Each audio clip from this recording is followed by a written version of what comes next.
देखो यार, इस वीडियो में पूरा आंसर कैसे लिखना है, बोर्ड का पेपर अटेम्प्ट कैसे करना है, specifically for theory subjects BST, economics, English. और इकोनॉमिक्स और बीएसटी का तो पेपर अभी आपका इस साल का बच ही रखा है, तो वो मैंने इस वीडियो में कवर कर रखा है। एंड तक जरूर देखना बिकॉज वेरी इंपॉर्टेंट वीडियो। देखो 10 बजे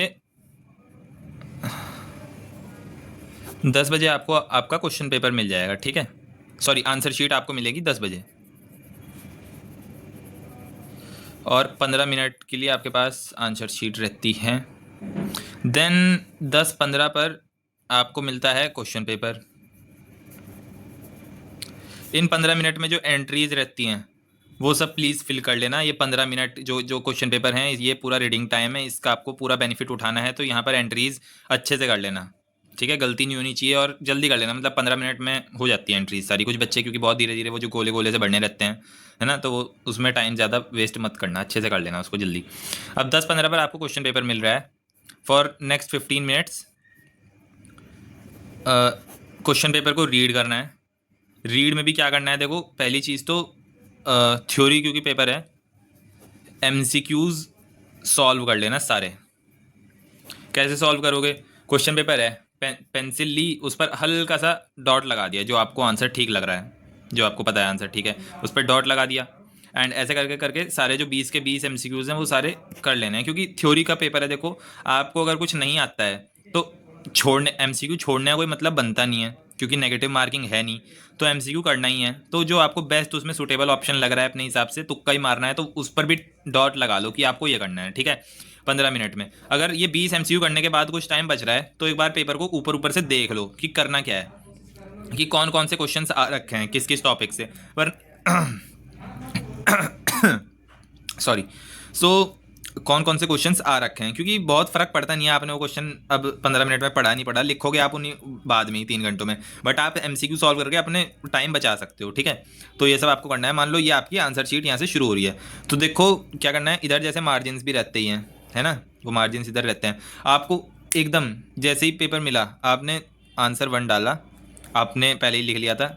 इकोनॉमिक्स की अगर बात करूँ, पहले मैं इकोनॉमिक्स का पेपर कैसे करना है, आपने आंसर 1 डाला, तो देखो मैंने यहाँ पर सर्च करा था इकोनॉमिक्स पीवाईक्यू क्लास 12, है ना, उसमें पहली वेबसाइट सीबीएसई की आ गई। अब मैं उस पर जाकर के और यहाँ से जो पेपर फॉर एग्जामिनेशन 2025 और क्लास 12 एंड हमें लेट्स से इकोनॉमिक्स का ले रहे हैं, बिकॉज आपका अगला पेपर भी इकोनॉमिक्स का ही है। सो कहाँ इकोनॉमिक्स, ये रहा, एंड ये पीडीएफ हमने यहाँ पर करा क्लिक एंड हो रहा है डाउनलोड। आपने ऑप्शन ए लिखा, ठीक है, आपने सारा लिख दिया।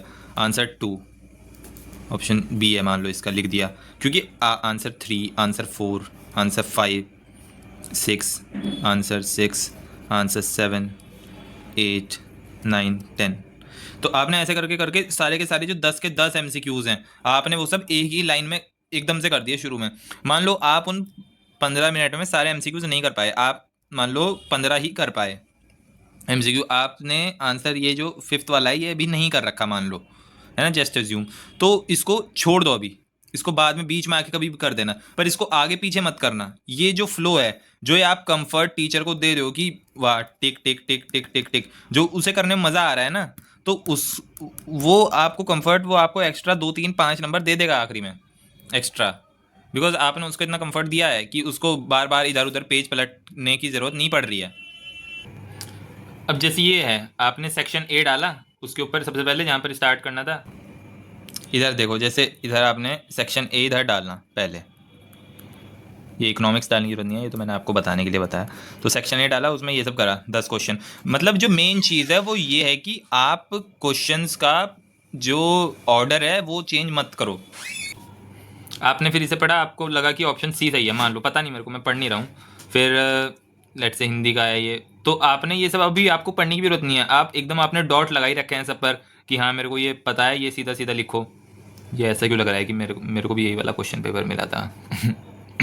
बाय द वे अगर बताऊँ तो मेरे इकोनॉमिक्स में 100 थे पिछले साल। सो अब देखो यहाँ से क्वेश्चन 11 शुरू हो गया, 10 एमसीक्यू मैक्रो के हैं, 10 माइक्रो के हैं, ठीक है। अभी बीएसटी का ही बताता हूँ आपको, वो भी थोड़ा थोड़ा सिमिलर ही है। अब 11th अगर आपको आता है तो कर दो एकदम।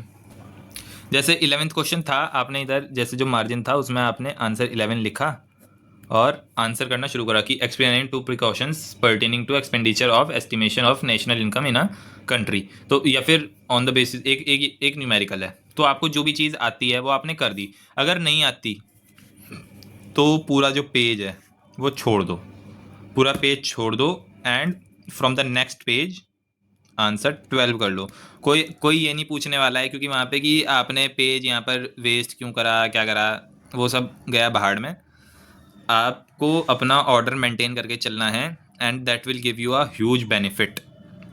बिकॉज जब ऐसे सीक्वेंस में रहता है ना पेपर, तो टीचर को अलग ही मजा आता है कि बच्चे में कॉन्फिडेंस तो है, इसने एक भी इधर उधर नहीं कर रखा है क्वेश्चन। बिकॉज आप कुछ तो लिखोगे यहाँ पर, और मान लो आखिरी में कुछ समझ नहीं आया, कुछ तो लिख ही देना, मतलब देखो कुछ जो आपने पढ़ रखा हो। एंड इसके लिए पढ़ाई अच्छे से करनी पड़ेगी गैप डेज में। इकोनॉमिक्स की गैप डेज वाली वीडियो आपने आई होप देख ली होगी, नहीं देखी है तो जाके उसे देखो, स्ट्रेटजी बहुत इंपॉर्टेंट है। तो ऐसे कर, क्योंकि ये तभी काम आती है कि आप सारे क्वेश्चंस में कुछ ना कुछ लिखो, क्योंकि जब उसको लगता है कि 10 MCQ, फिर 11वें नंबर पे पहुंच गया, 12वां 13वां, ये सारा पूरा का पूरा क्वेश्चन पेपर है उसने सीक्वेंस से करा है, उसको एक भी पेज आगे पीछे करने की जरूरत ही नहीं पड़ी। देन आपको पता नहीं है कि आप उसके लिए कितना कंफर्ट उसको दे रहे हो। बिकॉज वो एक दिन मान लो एग्जामिनर 50 कॉपीज चेक कर रहा है एंड उसको ऐसी एक या दो ही कॉपी मिल रही है, तो वो क्यों नहीं देगा यार आपको एडिशनल मार्क्स। ठीक है, फिर अगले पेज से मान लो आपने आंसर 12 लिखा, taxation is an effective tool to reduce the inequalities of income, ये क्वेश्चन आ रखा है, जस्टिफाई द गिवन स्टेटमेंट। ये अब जैसे कितना ही बड़ा हो जाएगा, तीन मार्क्स का क्वेश्चन है ये, 3 मार्क्स का क्वेश्चन है ये। एक पेज जो पूरा इधर ऐसे होता है ना, जैसे बोर्ड की कॉपी ऐसे खुल जाती है, तो ये आपने यहाँ पर आंसर नंबर 12 डाला और एक मार्जिन है इधर, और इधर इधर आपने ऐसे ऐसे लिखना शुरू कर दिया, तो इधर बस लिख दो, नहीं आता छोड़ दो। आंसर 13 कि आंसर 13, फिर आपने लिखा है इलैबोरेट एनी 2 कंपोनेंट्स, है ना। ऐसे करते करते आप इस फॉर्मेट में करोगे तो आपको बहुत फ़ायदा होगा। एक जो एडिशनल चीज़ मैं आपको बताऊं कि पेपर तो थ्योरी है ही, बट इसको ना थोड़ा सा चमका सकते हो आप, कैसे करके, डायग्राम और फ्लो चार्ट बना के। मान लो रेपो रेट पर आया क्वेश्चन और इन्फ्लेशन पर क्या इम्पैक्ट होता है इसका, आप ऐसे लिख सकते हो। पहले तो अगर रेपो रेट पर आया है कि रेपो रेट और रेपो रेट अगर इंक्रीज़ हुआ तो इसका इन्फ्लेशन पर क्या इम्पैक्ट पड़ेगा, तो आप पहले तो रेपो रेट की डेफिनेशन लिख देना, ठीक है। फिर और मैंने जैसे पिछली वीडियो में बताया था कि आपको पूरा एक्सप्लेन तो उसे करना ही पड़ेगा, बिना एक्सप्लेनेशन के काम नहीं चलेगा। एक्सेप्शन ये है कि आपके पास टाइम बहुत कम बच रखा है, वैसे ऐसी सिचुएशन आने मत देना, घर पर प्रैक्टिस करके जाओ, अपना टाइम मैनेजमेंट बहुत शानदार कर लो कि आप पेपर अच्छे से कंप्लीट कर लो, ठीक है। क्योंकि बिकॉज मेरे पास ऐसे ऐसे भी स्टूडेंट्स के मैसेजेस आते हैं, वो कहते हैं कि पहले उन्होंने 15 मिनट जैसे ऐसे पेपर सॉल्व करा, फिर उन्होंने इस रीडिंग टाइम को हटा दिया, उन्होंने उस 3 घंटे में ही रीड करा, फिर उन्होंने उसी 3 घंटे में जो क्वेश्चंस और वाले आते हैं चॉइस के, उन्होंने सारे क्वेश्चंस कर दिए जो क्वेश्चन पेपर में आते हैं, एंड ऐसे करके उनका पेपर 1-1.5 घंटे 2 घंटे में इतने में कवर हो गया। बिल्कुल ऐसे भी स्टूडेंट्स हैं यार, तो टाइम मैनेजमेंट तो आपको करके चलना पड़ेगा।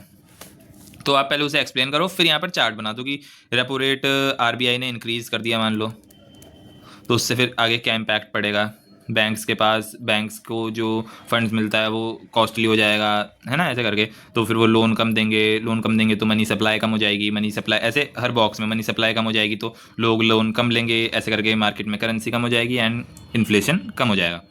तो ऐसे करके आप फ्लो चार्ट बनाओगे तो टीचर को पता लगेगा कि यार बंदे ने मेहनत तो कर रखी है, and that will increase your marks allot.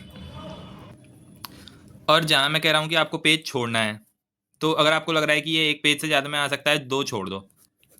Answer यहाँ पे आंसर नंबर मान लो आपको 15 नहीं आता, 2 पेज पूरे छोड़ दो खाली, आगे कर लेना। कोई नहीं पूछने वाला यार आपने एक पेज एक्स्ट्रा क्यों छोड़ा, आखिरी में शीट लेनी पड़नी है ले लो, कोई दिक्कत वाली बात नहीं है। बट ऑर्डर मेंटेन करके चलना is the very important thing. अगर आप ये कर ले आते हो then it will give you a lot of advantage over other candidates, ठीक है। मान लो ऐसे करते करते आपने जो आपका आंसर 17 तक आप पहुंच गए और यहाँ पर मैक्रो ख़त्म हो जाता है, फिर आंसर 18 आप यहाँ पर पहले इंडियन इकोनॉमी डालोगे, इंडियन इकोनॉमिक डेवलपमेंट, ठीक है, भारतीय आर्थिक विकास, भारतीय आर्थिक विकास, जो हिंदी मीडियम के अगर कोई वीडियो देख रहा हो। सो फिर यहाँ पर भी फिर answer number 18, answer number 19, answer number 20, 21, 22 margin. और MCQ का आंसर कैसे करना है, ऑप्शन मान लो आपको लगा कि A ठीक है और उसके आगे जो पूरा स्टेटमेंट है, अब ABCD आप कर सकते हो लास्ट में, बिल्कुल अगर टाइम नहीं बच रहा है। अगेन आई वुड से कि टाइम मैनेजमेंट अपना शुरू से सुधार के चलना, ठीक है। देन आईडी बिकॉज पूरे का पूरा एक थ्योरेटिकल पेपर है, थ्योरेटिकल सारे आंसर्स हैं। सो इसमें स्ट्रेटजी वही मेंटेन करनी है। मान लो आंसर नंबर 28 पे पहुंच गए आप, फिर आपने पूरा लिखा अच्छे से, अपनी हैंड राइटिंग अच्छे से मेंटेन कर लेना आईडी में। और आईडी में उतने फ्लो चार्ट्स की ज़रूरत नहीं है। मतलब अगर आपको ये देखना है कि फ्लो चार्ट्स अगर नहीं ही बनाने हैं तो आईडी में मत बनाना, मैक्रो में ट्राई करना कि 1-2 बना ही दो। It will help you, it will give you advantage ID में, बिकॉज सारा थ्योरी चीज़ है। Elaborate the economics reforms in agriculture sector undertaken by China. इसमें क्या फ्लो चार्ट बनाओगे, है ना। अब ऐसे तो कर ही सकते हो, देखो कि economic reforms in agriculture sector China, और यहाँ पर पॉइंट लिख दिए, है ना। तो ऐसा तो कर ही सकते हो, एंड दैट्स योर चॉइस। या फिर अगर ऐसे ही करना है फिर इसी के आगे एक्सप्लेन भी कर दो, और ये फिर नीचे बन जाएगा थोड़ा सा, है ना। ऐसा करके एग्जामिनर को लगेगा कि हाँ कुछ तो कर रखा है, ये चल जाएगा। मतलब एक्सप्लेनेशन बहुत ज़रूरी है, बिना एक्सप्लेनेशन के फ्लो चार्ट्स में नंबर कटेंगे आपके, अगर एक्सप्लेन नहीं करोगे तो। ऐसे काम चल जाएगा। अगर आपको मन ही कर रहा है कि आपको फ्लो चार्ट में ही आंसर करना है, then do this way. Like अगर एक बार अच्छे से समझाऊं, ये आपका मान लो पेज है, आपने यहाँ पर लिखा क्वेश्चन आया इकोनॉमिक, आपने यहाँ पर डाला आंसर नंबर 28 है जो मैंने क्वेश्चन पेपर खोल रखा है, economics reform in agriculture sector. पूरा लिखना है, मैं AG लिख रहा हूँ, बाय चाइना। आपने इसको ऐसे बादल सा बना दिया ऐसे, आपने यहाँ से एक पहला एरो डाला डॉट ऐसे, मतलब मैं ऐसे कर देता था, और आपने यहाँ पर पहला पॉइंट लिख दिया। उसको या तो डब्बे में बंद कर दो या फिर अंडरलाइन कर दो, ठीक है। उसके आगे आपने यहाँ पर उसे एक्सप्लेन करना शुरू करा। मान लो इतना एक्सप्लेन कर दिया, एक्सप्लेन अच्छे से करना है। दूसरा डॉट, ये कितने क्वेश्चन 3 मार्क्स का क्वेश्चन है तो 3 पॉइंट चाहिए, तो ये आपने ये पॉइंट लिखा, फिर उसको आपने एक्सप्लेन करना शुरू कर दिया, ठीक है। तीसरा और देन सेम, ठीक है। तो अगर आप ऐसा कर देते हो then you will get full marks, तब आपके कोई नंबर नहीं कटेगा। बट अगर आप सोच रहे हो कि आप ऐसा कर दो कि बस ये हेडिंग ये कर दिया एंड नो एक्सप्लेनेशन, कि आपने पॉइंट्स तो लिख रखे हैं, देन आपको अगर 3 नंबर का क्वेश्चन है तो आधा ही मिलेगा। अगर आप फेल हो रहे होगे तो आपको 2 नंबर दे देंगे, है ना। So that is the thing. And जैसा मैंने आपको आईडी में बताया कि ऐसे थ्योरी है, so same applies for BST में भी पूरा का पूरा ऐसा ही है। सो बीएसटी में भी आपको ऐसे ही करना है। एंड जो मेन चीज़ आज आपको पता चली वो है ऑर्डर मेंटेन करके चलना। The more comfort you will give to the examiner. Otherwise जो बच्चे कैसे करते हैं कि आंसर नंबर 30 यहाँ है, 27 उधर है, फिर आंसर नंबर 8 लिख दिया, आंसर नंबर 15 कर दिया। वो एग्जामिनर वैसे ही होता है, वो नंबर काटता ज़रूर है। जहाँ पर वो 2.5 दे सकता था 3 में से, वहाँ पर वो 2 या 1.5 भी रख सकता है। एंड कोई इतना पूछने नहीं वाला है कि 2 क्यों रखे हैं, बिकॉज वहाँ पर 2.5 भी मिल सकते हैं, 2 भी मिल सकते हैं। That is on examiners choice. और जहाँ पर एक बार मार्किंग कर दी वहाँ पर फिर कोई चेक नहीं करने वाला फिर से।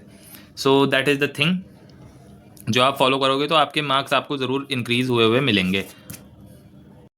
तो गाइज़ ये स्ट्रेटजी मैंने फॉलो करी थी, और इकोनॉमिक्स में 100 मेरे थे, बीएसटी में 97 थे। सो आप ये फॉलो कर सकते हो, ऑर्डर मेंटेन करके चलना। और बाकी कोई डाउट हो तो मेरे को कमेंट सेक्शन बता दो, पर्सनली मैसेज करना है, टेलीग्राम ज्वाइन कर सकते हो, वहाँ पे कर लेना, वरना इंस्टाग्राम पे फॉलो कर लो मेरे को। और वीडियो को लाइक कर देना अगर कुछ वैल्यू ऐड करी हो इसने आपके बोर्ड एग्ज़ाम्स में, आपको हेल्प करी हो। हाइप भी कर देना वीडियो को, बिकॉज उससे मेरी विजिबिलिटी बढ़ जाएगी। एंड सब्सक्राइब तो कर ही देना यार। देखो, बाकी मिलते हैं अगली वीडियो में। जय हिंद।